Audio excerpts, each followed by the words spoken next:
Tantor Audio, a division of Recorded Books, presents A Line in the World, A Year on the North Sea Coast, by Dorthe Nors, translated by Caroline Waite, narrated by Anne Richardson. The Line. It's early summer, and far beneath me is a coastline. I have it folded out, a map on my desk.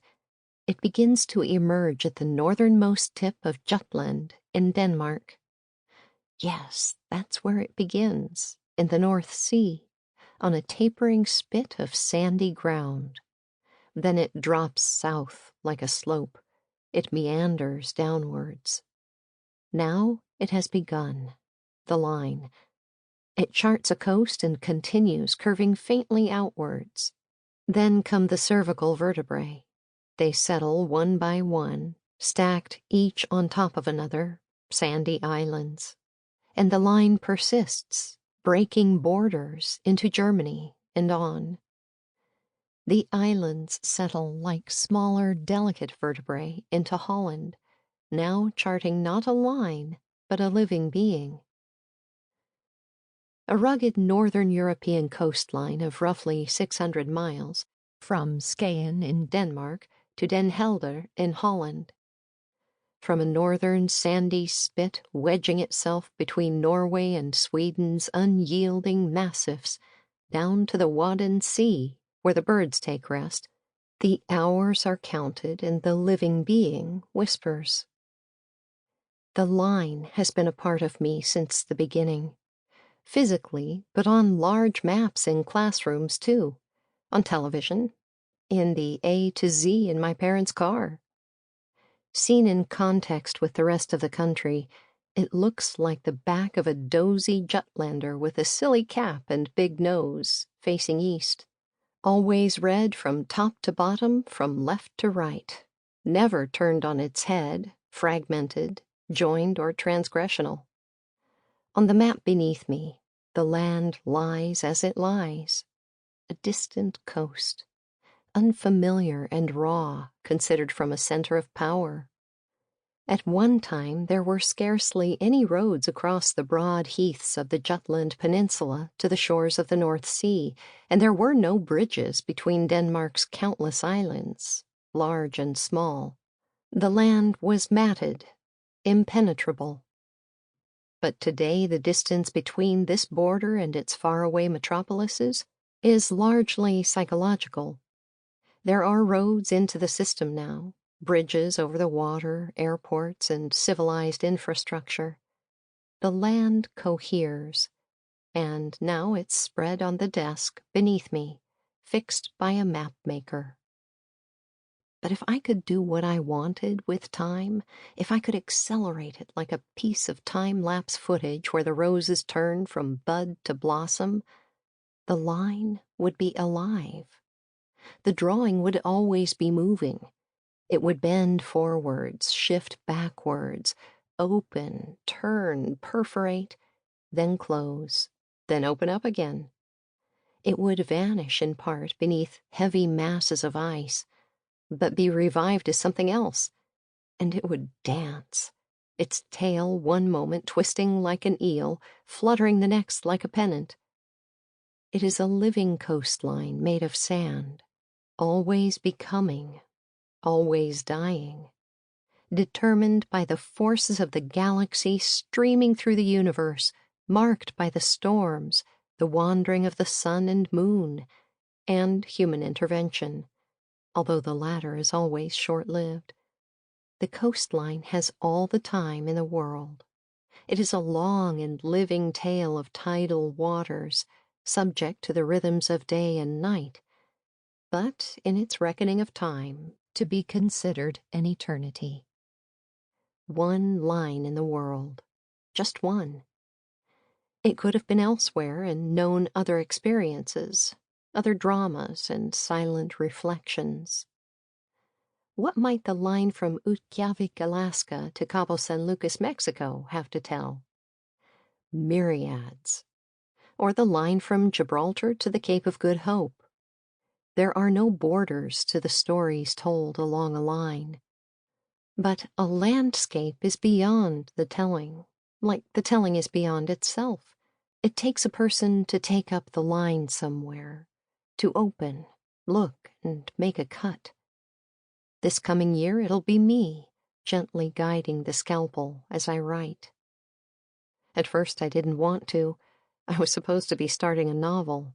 Then I was approached to write a book about the west coast of Denmark. I said no.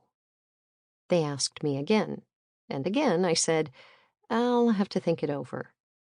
And I did. Or I dreamt. In the dream, I was setting off across the landscape in my little Toyota. I saw myself escaping several years of pressure from the media by driving up and down the coast. Me, my notebook, and my love of the wild and desolate. I wanted to do the opposite of what was expected of me. It's a recurring pattern in my life, an instinct. My own geography began in a suburb of Herning, Denmark's answer to Denver, Colorado, or Manchester, England.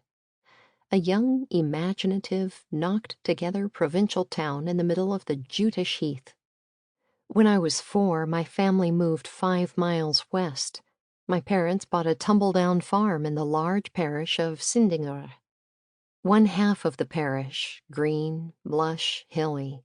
The other half, vast stretches of heath and forest beneath a kind of prairie sky. And from the moment I dared to move from place to place of my own accord, I went walking in the landscape. That parish is the only place on earth where I know all the shortcuts, all the paths, and I know who lived in which houses and whose children were whose. I know all the family names on the gravestones. When I come to die, that is where you should bury me. My family was tied to the place where we lived, but beyond that, we were oriented west. That was where our kin came from. The coastline was our place of origin. My family has had a little house tucked away in a deserted backwater out there all my life, and when on warm days we itched for a quick trip to the beach, we drove plumb west. This was the fastest way to the sea, driving in a straight line until we hit Villers-sur-Dun. Then we walked across the sand, laden with blankets, thermos flasks, and cool boxes. It was there, one day when I was 11, that I was nearly dragged out to sea by a wave. I was holding my mother's hand. It was August. In those days I wasn't familiar with the currents, and I didn't appreciate their strength. But as we walked along the beach, letting the waves splash around our ankles, one of them dragged me out. My mother grabbed my leg, and we both skidded on the shingle until it let us go. Afterwards we sat and cried a bit. Grazes on our legs, blood. My mother was clutching my hand and wouldn't let go. Since then I've called them Valkyrie waves, the kind that rove in from the North Sea in long, elegant swells on otherwise mild days. They'll take you to sea if they can. I'm afraid of them, and every time I see them, I remember love. While my family was oriented in a westerly direction, the rest of Denmark was looking east. That was where the big cities were, and thus the university places. It was the direction you migrated if you wanted to amount to anything, as they put it. You had to urbanize, speak proper Danish, live up to your potential over in the east. It was a shift grounded in the past. In the Middle Ages, there was a strong center of power in Viborg, in central Jutland, but the balance tipped towards Copenhagen, and it's never the losers who get the chance to write history. In the 18th century, the golden age of Danish art, painters were exhorted to depict landscapes that defined what the real Denmark looked like. The nation's true nature was to be found around Copenhagen, and it looked like a Hans Christian Andersen fairy tale, a Biedermeier idyll, bare of squalls, wilderness and drifting sands. If the harsh natural world at the periphery was described, it was mostly by the wasteland's priests and parish clerks, who wrote educational tracts about the rows of dunes, about drainage and property rights, generally viewed from above, looking down, or with a hunter's gaze, within range and at arm's length. Women's relationships with the landscape were relatively undocumented. Their feeling for nature was at best irrelevant, at worst dangerous. But now I have claimed the right to see and to describe. The landscape must have an essence that in itself can speak, something that cannot be captured with compasses and spirit levels, that cannot be made harmless with weapons. I was in contact with this something when I was a child, but like many other bookworms of my generation, I also traveled east. In my first paper at Aarhus University's Department of Scandinavian Studies, I wrote, "It is in the schism that all identity is formed." I wrote that sentence in a concrete building in Aarhus, with a view towards the place I came from, a terribly long way from home. When I think about it now, it feels as though the schism in which all identity is formed made me sew great tacking stitches into the world. I was drawn east, but then back west. I specialized in Swedish language and literature, looking east, in other words. But it was the Danish and the English languages that preoccupied me in everyday life. So west. No, east. Zig, zig, zag, zag. I zigzagged until I ended up in Copenhagen, and one day, after several years in the city, I was lying on the floor in my apartment. I had hash dealers below and a young woman who blasted loud music next door. When I pulled back the curtains in the morning, I found myself looking out at a hairdresser's and a block of flats. There was no courtyard to speak of, nothing, only some nearby churchyards and parks. Every day I tried to find the landscape I missed in one of the metropolis's green spaces, but I was never alone, never myself. And so I lay there on the floor above the dealers. I'd downloaded an app that played nature sounds from Bornholm, an island in the Baltic Sea. I shut my eyes and listened to the water splashing and chuckling against the cliffs. As far as water noises go, you can't get any further east in this little country. Gulls were screeching softly above the reliable sound of summer rippling. Now and again, if the nightingale wasn't singing, another bird chirruped, a brook tinkled, a cutter sailed pleasantly towards the horizon. I shut my eyes, as I said, and then it came. I want a storm surge, I thought. I want a northwest wind, fierce and hard. I want trees so battered and beaten they're crawling over the ground. I want beach grass, lime grass, crowberry stalks, and heather that prick my calves until they bleed, and salt crystallizing on my skin. I want vast expanses, wasteland, wind-blasted stone, mountainous dunes, and a body language I understand. I want to wake beneath a sky that is gray and miserable, but which creates a space of colossal dimensions in a second when the light comes ashore. A horizon is what I want, and I want solitude. Healthy solitude, and I want intimacy, true intimacy. I no longer want to be anyone but myself. And then I opened my eyes and took Bornholm out of my ears. My neighbor's everlasting torturous bass, the smell of hash from downstairs, and my romantic letdowns hard wearing in my mind. But on the back of the living room door was a map. I'd stuck it up there myself with tape because you always know before you know. And then I gave up my flat. 3 months' notice.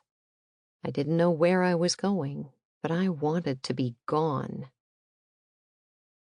Alongside the quiet erosion of my life in Copenhagen, my childhood home in the big, healthy parish was being expropriated.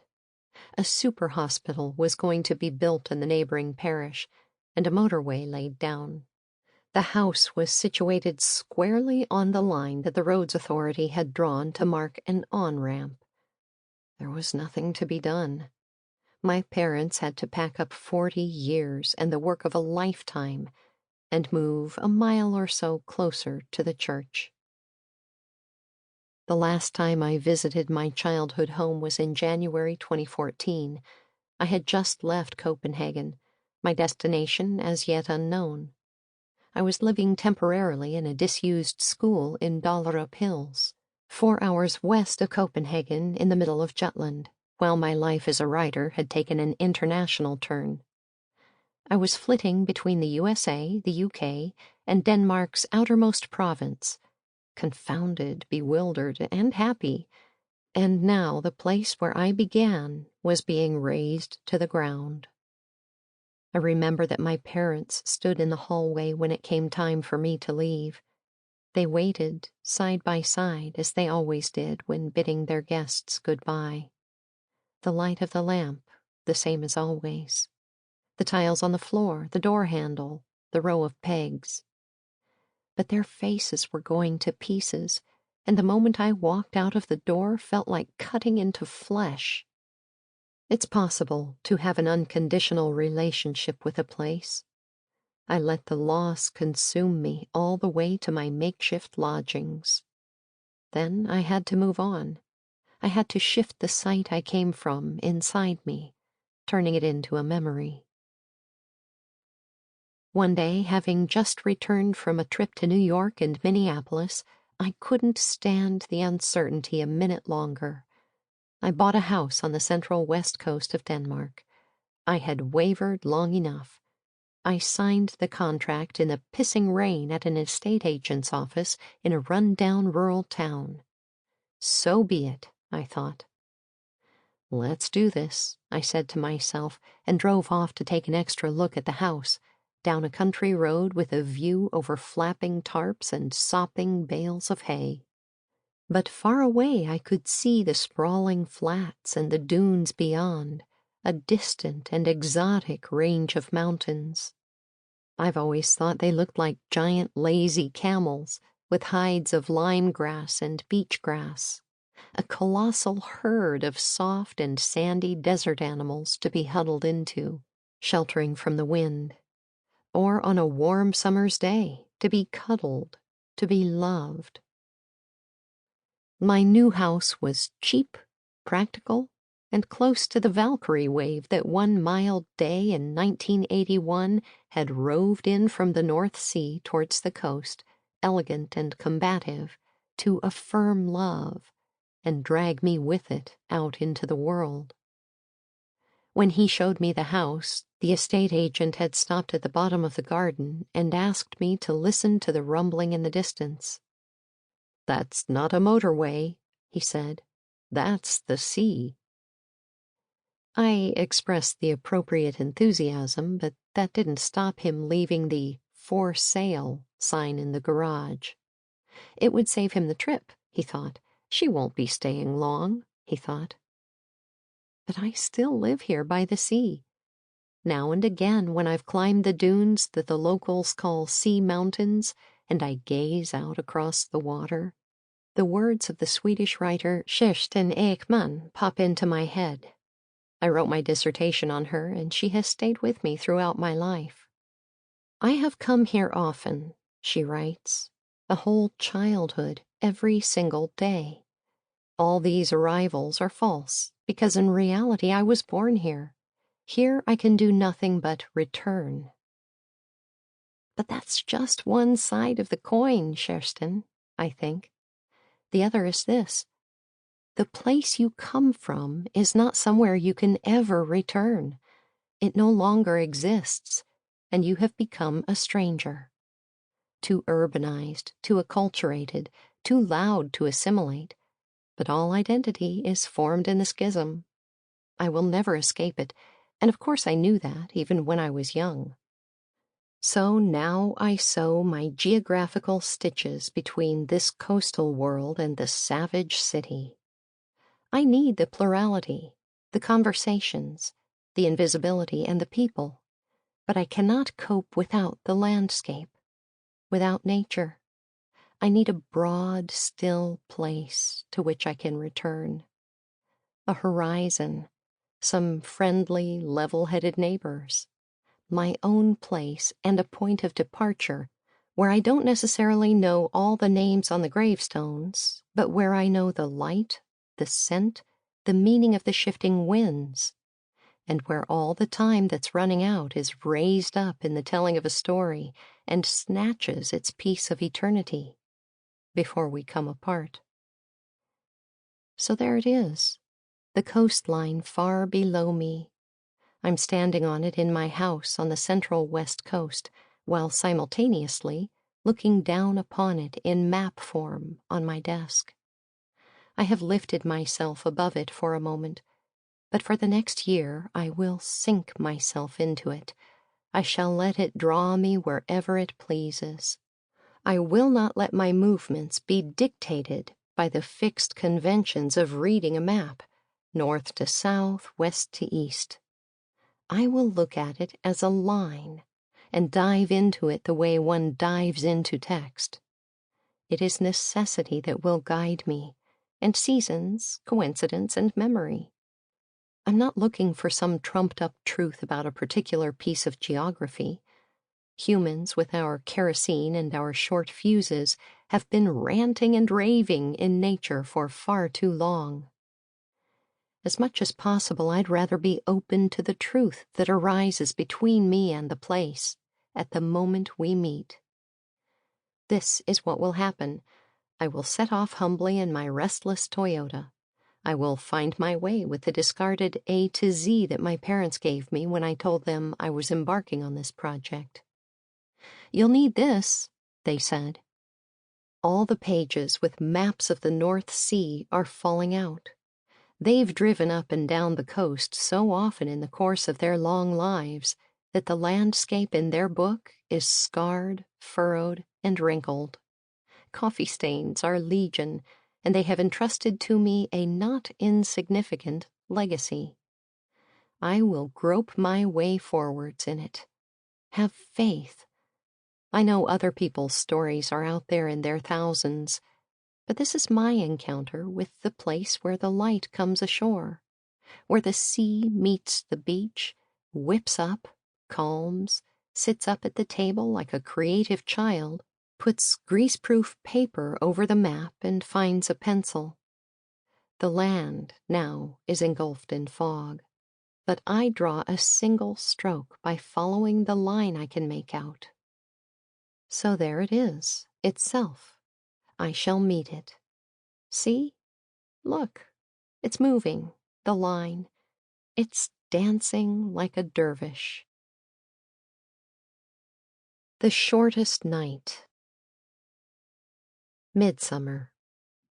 The pace of growth can't keep this up. The corn is turning from green to golden, and everything draws energy from the sun. Today is the longest day. The shortest night lies ahead. I walked in the heat from the rented cabin on the top of Skagen Dune, around 40 miles south of the northernmost tip of the country, down to the water amid the scent of rose hips, rosa rugosa, sweetbrier roses, dog roses, roses everywhere. The soil is fat and damp. Yellow water lilies grow in the hollows. Sediment deposited in the Ice Age continues all the way down to the water's edge. The dunes have verdant skin.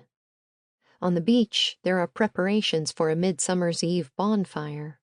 Some children, it must have been, have made a witch with stiff broomstick arms and a wild look in her felt-tip eyes. It's the time of year when we burn a female doll. It's a tradition, an annual thing in Denmark, an act that has clicked into place. We Danes are more or less in agreement. All of this is a game we play. Burning the evil has its roots in ancient rituals and 17th-century witches at the stake. We can agree on that, too.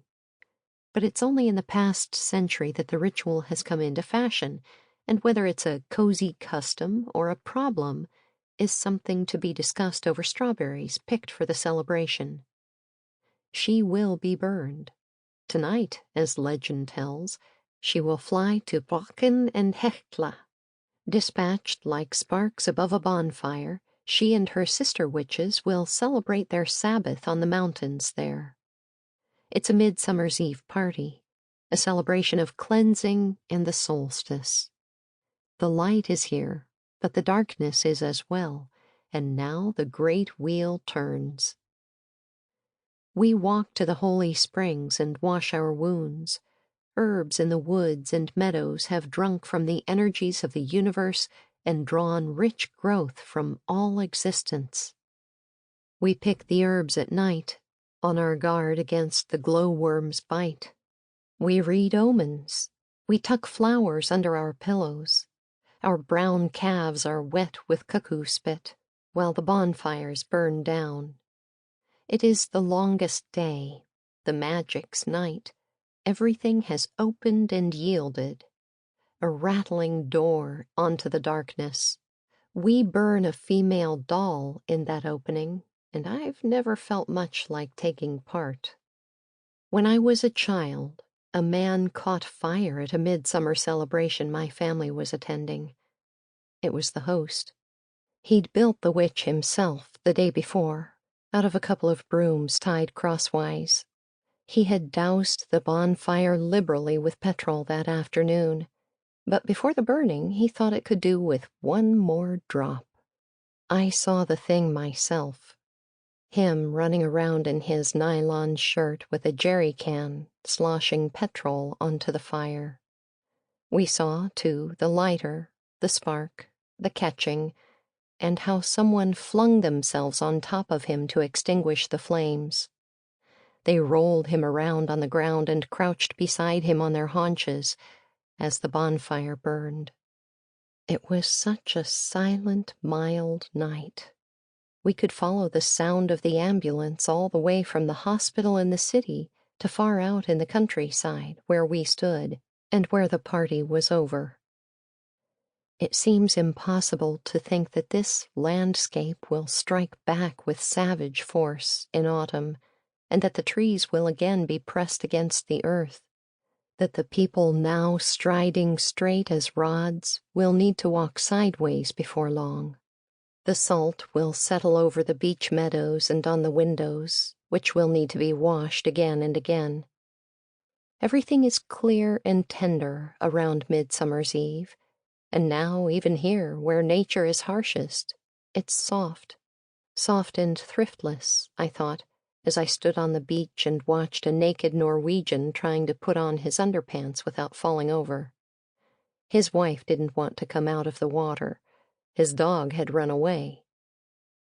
To the south, Ruberknude, a grand ridge of sand. To the north, Hirtals lighthouse.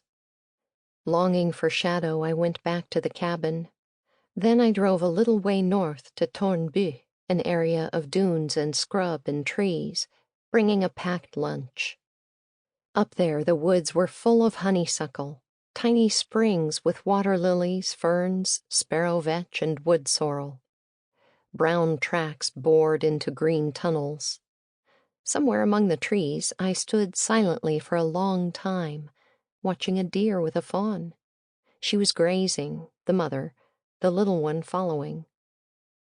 I'm in the way here, I thought, and sat down on a rotten stump with my packed lunch, wood ants scurrying beneath me, above the intense hum of insects in the treetops. A lone bumblebee that had forgotten it could fly crawled across the forest path. I'm a foreign body, I thought. I tower above their world. My view from up here is absurd. The only point of me for the forest would be if I dropped dead on the spot and gave the little creatures a good meal. But this was the longest day.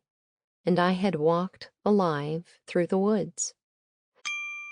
Sample complete. Ready to continue?